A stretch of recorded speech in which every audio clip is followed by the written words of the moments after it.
Good morning class. Today we will start our article 2.11 Cauchy mean value theorem.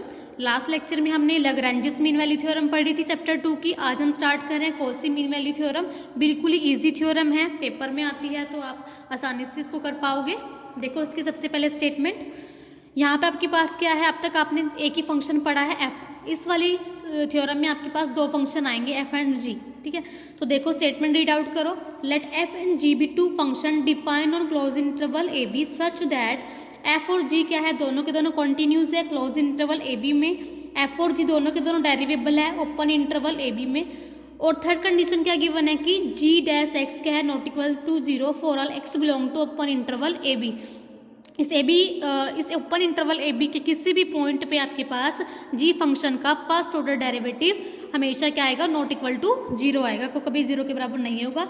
Then there exist, हमारे पास यहाँ तक given है। Then there exist आपने prove करना है at least one point C belong to open interval A B. इस A B interval में से कम एक या एक से ज़्यादा ऐसा पॉइंट एग्जिस्ट करेगा सच दैट, जिसके लिए कंडीशन होगी कि F of B minus F of A upon G of B minus G of A is equal to F dash C upon G dash C. ये आपने प्रूव करके दिखाना है। क्लियर है? अब देखो सबसे पहले देखो हम प्रूफ स्टार्ट करते हैं, ठीक है।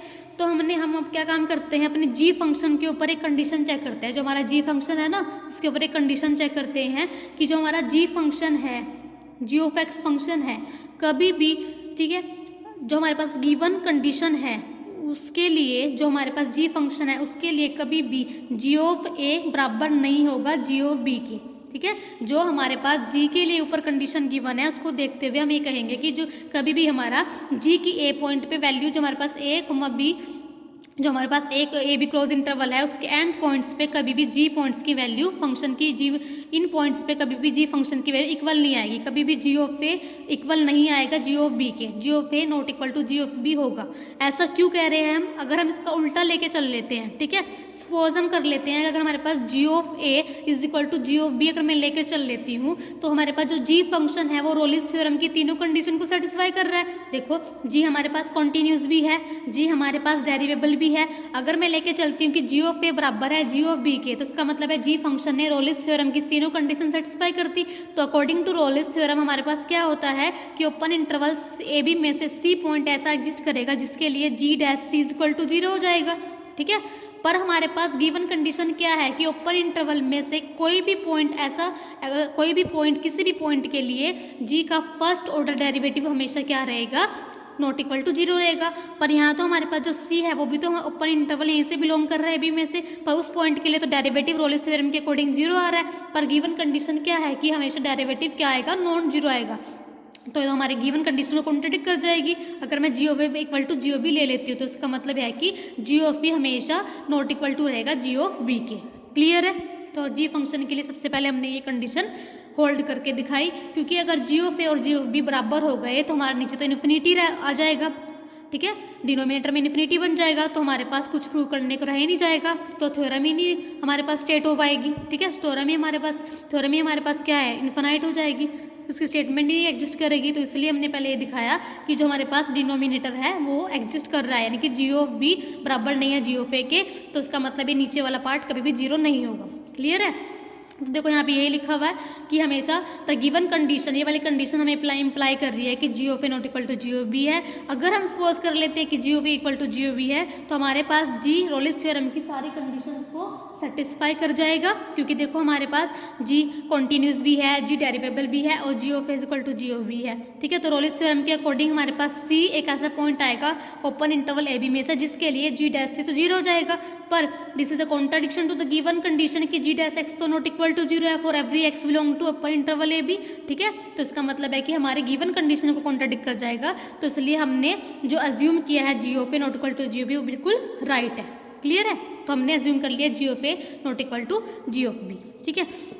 अब हम अपनी तरफ से हमने, क्योंकि ये रिजल्ट बनाना है, जैसे हमने लैग्रेंजेस मीन वैल्यू थ्योरम में किया था सेम एज इट इज़ यहाँ कर रहे हैं। वहाँ पे हमने कल एक capital F x function consider किया था, ठीक है।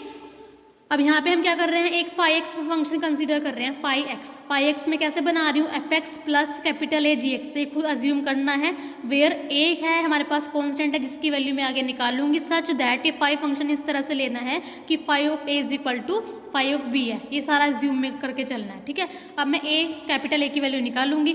अब फाई ऑफ ए यहाँ इसकी वैल्यू निकाल के पुट कर देंगे, फाई ऑफ बी की वैल्यू निकाल के पुट कर देंगे। फाई ऑफ ए हमारा कितना हो जाएगा, F of A plus A G of A, यहाँ पुट कर दिया। ऐसे फाई ऑफ बी की वैल्यू हमने पुट कर दी, यहाँ पे बी पुट करके यहाँ पे पुट कर दिया। ठीक है, उसके बाद मैंने क्या बनाना है, F of B minus F of A, तो मैंने क्या काम किया, F of B right hand side में रखा, एफ ऑफ ए उस साइड जाके माइनस हो जाएगा, ये दोनों इकट्ठे कर लिए, ए कॉमन ले लिया तो ए की वैल्यू हमारे पास ये आ गई।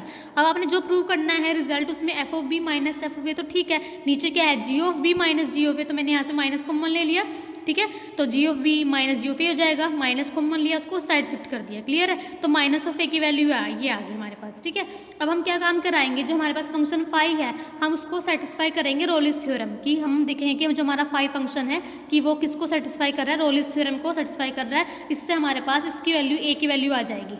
ठीक है, अब हम दिखाएंगे कि हमारा जो फाइव फंक्शन है वो रोलिस थ्योरम को सेटिस्फाई कर रहा है। तो उसके लिए सबसे पहले फाइव फंक्शन को क्या होना पड़ेगा, कॉन्टिन्यूस। अब फाइव फंक्शन इन दोनों के सम से बन रहा है। एफ भी हमारे पास गिवन है, स्टेटमेंट में कॉन्टिन्यूस है, जी भी हमारे पास गिवन है, स्टेटमेंट में कॉन्टिन्यूस है। ठीक है, तो अगर मैं कुछ कॉन्टिन्यूस फंक्शन को किसी कॉन्स्टेंट से मल्टीप्लाई कराती हूँ तो वो भी कॉन्टिन्यूस होता है। Sum of two continuous function is also continuous, तो फाइव हमारा क्या है, कॉन्टिन्यूस है। सिमिलरली अगर आपके पास एफ डेरिवेबल है, जी डेरिवेबल है, तो ये भी ऐसे अगर मल्टीप्लाई कराती हूँ किसी डेरिवेबल फंक्शन को तो वो भी डेरिवेबल होगा। Sum of two derivable function is also derivable, तो फाइव भी हमारे पास क्या है, डेरिवेबल हो गया। और phi of is equal to phi भी तो मैं अज्यूम करके चल रही हूँ, तो हमारे पास जो फाइव फंक्शन है वो रोलिस थ्योरम की तीनों कंडीशन को सेटिस्फाई कर रहा है। तो फाइव सेटिस्फाई कर रहा है तीनों की तीनों कंडीशंस को रोलिस थ्योरम की, तो अप्लाई करेंगे रोलिस थ्योरम, तो कोई ऊपर इंटरवल में से सी पॉइंट एग्जिस्ट करेगा सच दैट उसके लिए क्या हो जाएगा, phi dash C equal to 0 हो जाएगा। फाइव डैश सी का मतलब क्या होगा, यहाँ पे डेरिवेटिव निकालेंगे, एफ डैश एक्स क्या होगा, सॉरी फाइव डैश एक्स क्या होगा, F dash x plus a constant है जी डैश एक्स के प्लेस पर सी पुट करूँगी तो F dash C plus A G dash सी आ जाएगा हमारा। ठीक है, अब यहाँ से मैं ए की वैल्यू निकालूंगी, ए की वैल्यू मेरी कितनी हो जाएगी, F dash C is equal to minus of A G dash C, तो मेरे पास एफ डैश सी अपॉन में जी डैश सी की वैल्यू आ जाएगी माइनस ऑफ ए। ठीक है, इसको मैं क्या इस माइनस ऑफ ए की वैल्यू या इसको उठा के यहाँ पुट कर दूंगी तो मेरे पास हमारा ये रिजल्ट बन जाएगा। क्लियर है, तो हाँ हमारी थ्योरम क्या है, प्रूव हो गई। ठीक है, इसकी वैल्यू अब यहाँ उठा के पुट कर दोगे तो हमारी थ्योरम प्रूव हो गई। बड़ी सिंपल सी इजी सी थ्योरम थी।